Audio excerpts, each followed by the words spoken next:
Video will be covering the basic anatomy and physiology of the brain.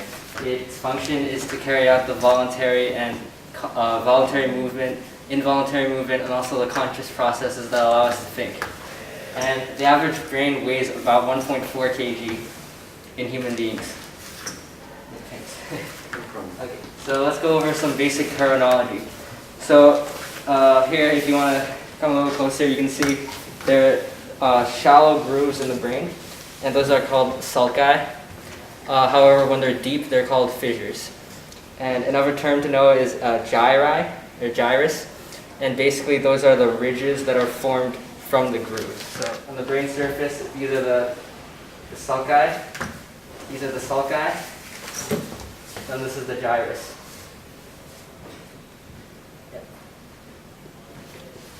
Okay, so let's talk about the brain's blood supply. So the brain receives its blood supply from a ring of arteries right just below the base of the brain called the circle of Willis. Now the circle of Willis is actually supplied by the vertebral arteries and the internal carotid arteries. The circle of Willis is actually quite important because when one of the blood vessels gets clogged, then blood can still take an alternative route to whichever brain areas would have been suffocated. The brain has a layer of protection called the meninges, and they're basically free layers that surround and protect the brain. So the first layer, or the outermost layer, is called the dura mater, and it contains blood vessels. Now right below that is the arachnoid mater. So that would look like this. Right below that, arachnoid mater.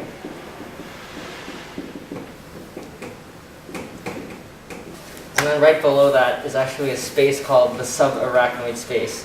Now I'll cover this a little bit later on. But this is basically a space called the subarachnoid space. Sub means below.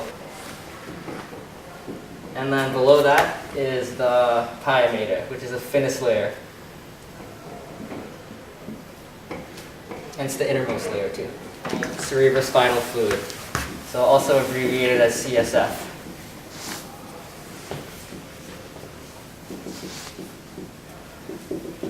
Now basically the function of cerebrospinal fluid is to nourish and protect the brain, and also to help protect it from excessive mechanical injury. So for example, when you hit your head on a hard surface.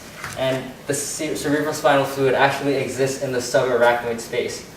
It's produced in the lateral ventricles. So the lateral ventricles are a pair of symmetrical hollow spaces in the brain. And there are tiny fin-walled capillaries inside, lining the lateral ventricles, called the choroid plexuses.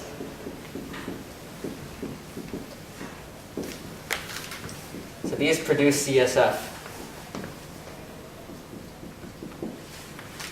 And once CSF is produced in the lateral ventricles, it then drains into the third ventricle through an opening known as the interventricular foramen.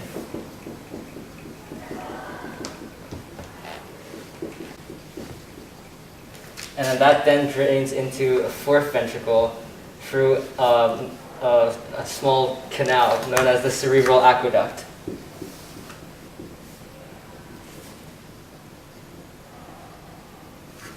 And then after this, it basically circulates around the back of the head, up the front of the head, and also down the central canal and behind the central canal in the spinal cord. After that, it then travels up the spine in the front, in the anterior part, and then the CSF is then reabsorbed into the bloodstream through structures known as arachnoid granulations. May I say something? Yeah. You know how, do you ever remember getting a shot for meningitis, meningococcal vaccine?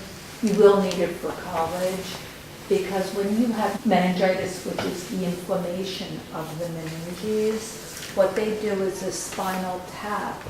They put a needle in and they take your cerebral spinal fluid out and they check it for the bacteria in it. So that is why it's an important thing to know. It's reabsorbed into the cerebral vein called the sagittal sinus. That basically runs down your head like this. And then after that, it's the CSF is reproduced in the choroid plexuses, and the cycle continues. So in the ventricles, there exists an average of 25 milliliters of CSF. So not including the ones behind the brain, in the spine, all that. So it's 25 milliliters. This is the brain. Okay, actually, first let's talk about the basic parts. So you can see that the largest part of the brain is called the cerebrum. Okay, and that basically takes up 4/5 of the total brain volume. And then there's another smaller structure called the cerebellum, and it takes up 1/10 of the total brain volume.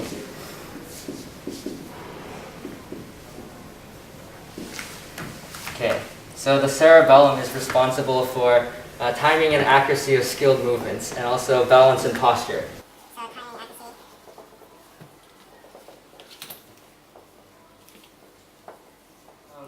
The front part of the brain is called the frontal lobe, and the frontal lobe controls movement initiation. So it's what helps you start a movement, speech production, and aspects of personality. So there's actually a famous incident where a man named Phineas Gage, he had a railroad rod basically penetrating his frontal lobe after it exploded. And then before the incident, he was a really cheerful and outgoing, friendly guy. And after the incident, he became a very bitter-tempered, very very irritable person. And also, he had trouble making plans for the future. The frontal lobe is also responsible for helping you make plans. Okay, so right behind that is the parietal lobe. And the parietal lobe, basically, it processes the sensory information, such as touch, temperature, pain, and pressure. Okay, so right at the back of your head is the occipital lobe. And it basically processes visual information. And right here is on the sides of your brain, these ones are called the temporal lobes. And they're basically responsible for your hearing, your sense of hearing. And musicians actually have very developed temporal lobes because they use it so often. Right behind the midpoint of the brain is a gyrus called the postcentral gyrus.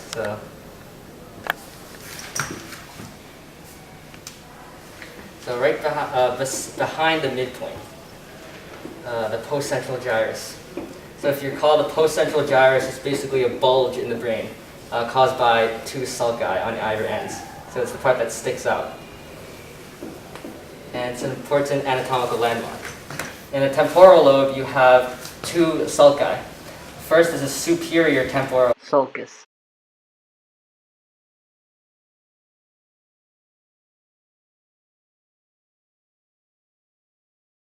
And the inferior one.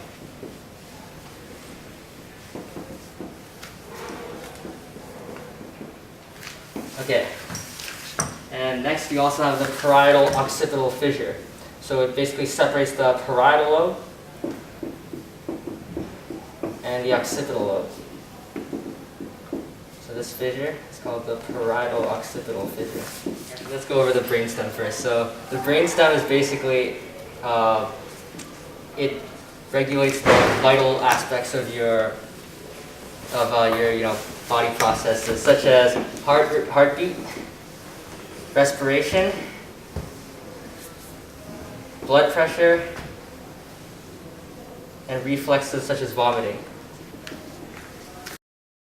The medulla and the pons. And the pons is on the upper part, and the medulla is on the bottom part. It controls heartbeat and respiration.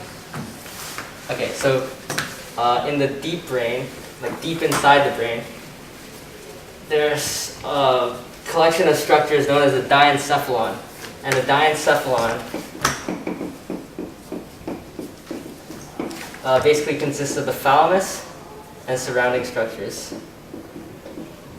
So now I'll talk about a little bit about the structures in the diencephalon. So the thalamus is basically a pair of egg-shaped parts. It controls sensory input, and it relays the nerve signals to different parts of the cortex, which is the surface of the brain. Okay. Then you have the hypothalamus, which is basically a much smaller structure, and it basically regulates aspects such as body temperature, nutrient levels, water-salt balance,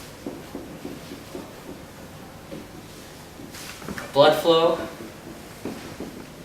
the sleep-wake cycle, and hormone levels.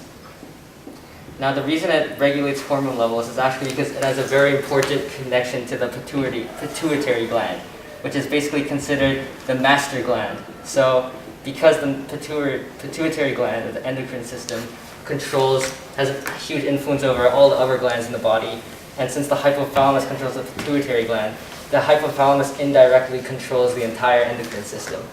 The limbic system. So the limbic system is basically the primitive brain. It's basically the one that that carries out a lot of basic mental processes.